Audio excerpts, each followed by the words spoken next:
Aries. Happy birthday. Welcome, welcome to a very hot season. Ooh, Mars is in Capricorn. Venus is in Taurus next to Uranus. You've got the sun right behind you there. Things that have been stalled for a very long time.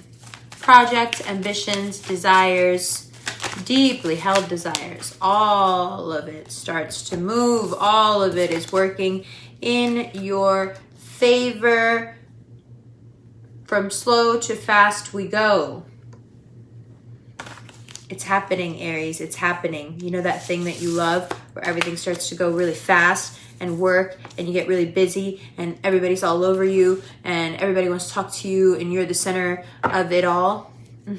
It's happening. It's happening. I know you can already feel it, but it's just such a big transformation for you guys. Look at this. It's such a big transformation. You have this boost of self-esteem and productivity and good luck and sunny disposition. You're attracting people left and right. Your abundance in terms of just mysterious ways that money is just coming to you. You're lucky.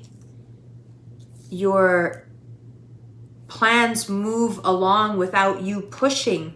You have a complete overhaul transformation in terms of how money is given to you and where you are in this particular paradigm.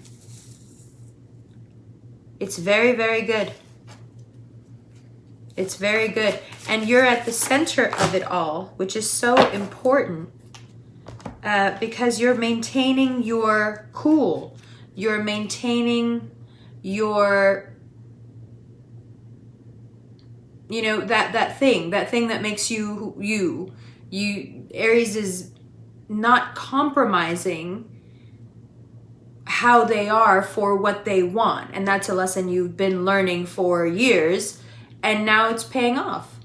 You know, it is time to fall in love. It is time to get married. It is time to have kids. It is time to get really serious about your good fortune and good luck. And yes, that's it. That's your reading. That's it right there. Now, the advice is also to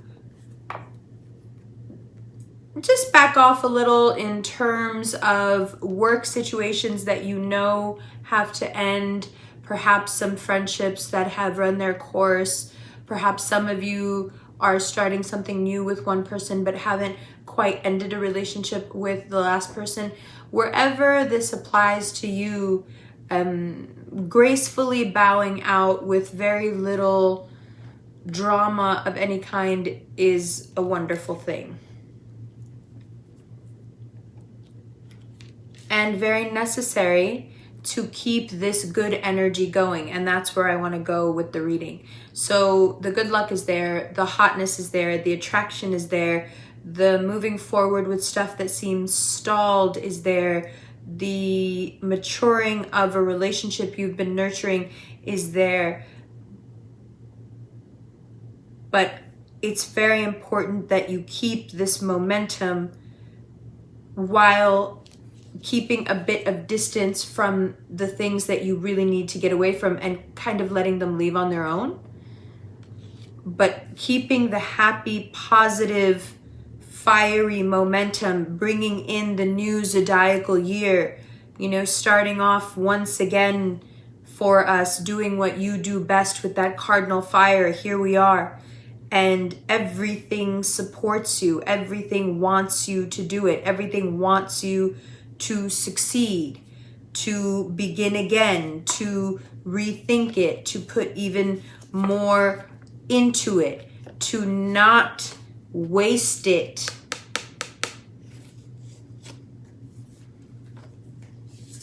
Good.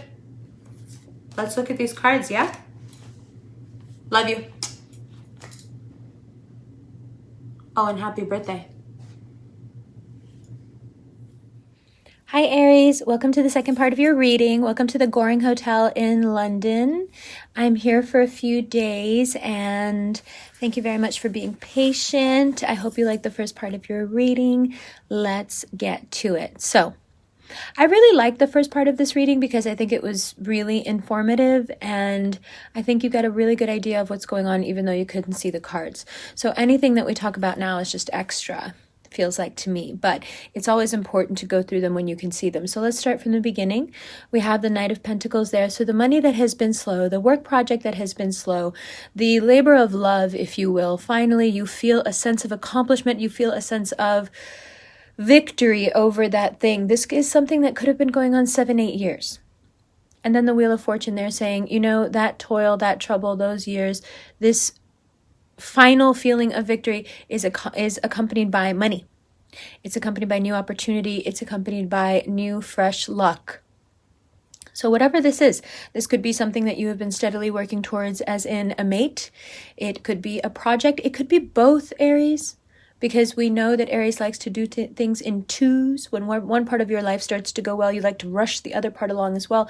But this time you have a natural momentum pushing you forward. So a sign that loves to run, that loves to push, that loves to bump is now pushed themselves. And instead of getting scared, instead of being nervous, you know, you're up for it. You're like, yeah, let's go, let's do it. And the reinvention, the rebirth begins. And the reinvention has everything to do with, like we said, in terms of work, at the very least, in terms of work, there is a turnaround in who is giving and who is receiving. A lot of times, Aries, you don't even know that you're not receiving. So now we go into a period of your life where you are receiving, but with no shame. This is not the receiving of someone that has to lower themselves, but instead has to humble themselves to give and receive. You become a conduit really for both because we know that you are givers. So when you receive, then immediately you start to give. Now, a lot of people would say general astrology claims that Aries are more of a taker sign. That's not true. Anything you take, you transmute and give right back as something better. We all know that. So the fact that you're not acknowledged for that is saying a lot. Those of you who are an Aries partner to someone, those of you who are watching because you have an Aries partner and you're trying to figure out what in the hell is going on and how you can relate to them. Well, Aries is going through something. It's not particularly bad or sad or anything, but it is something. It's a rebirth of sorts in terms of their value, in terms of how much value they bring. You know, they put a lot of work into something that should bring them quite a lot of value, and they're waiting to see how it pans out. If you're in their life at this moment, you could end up being the one, but you really need to be patient. And you need to not push them, which is ironic considering they probably pushed you a lot. Regardless, this is the time to let them be because they really need to sit back and watch a few things play out. You are one of them if you're a cross watcher. So if you would like to get through this season unscathed and remain in loving union with your Aries, I would suggest you let them take the lead. Regardless of what gender or how you identify, it is not time now to tell Aries what to do. I don't think it ever is time, but particularly not now. If you can do that, this person will take their time, be as independent as they can about it, but they will open up to you. If you don't let them, if you force them into a high priestess state because you just keep badgering them, they will leave. Conversely, if you're an Aries watching for another Aries, you know exactly what you're doing wrong. Cut it out. If you are an Aries who has a Leo partner, or you are a Leo who has an Aries partner, your availability in their life means everything to them. They are deeply, deeply, deeply in love with you. They may not be showing it very well at the moment, but they will show it. What you need to understand is that they're going back into their shell a bit, and there's not much you can do about it. You got to ride it out. All right. And that's it, Aries. Let's get into your extended right now. Love you.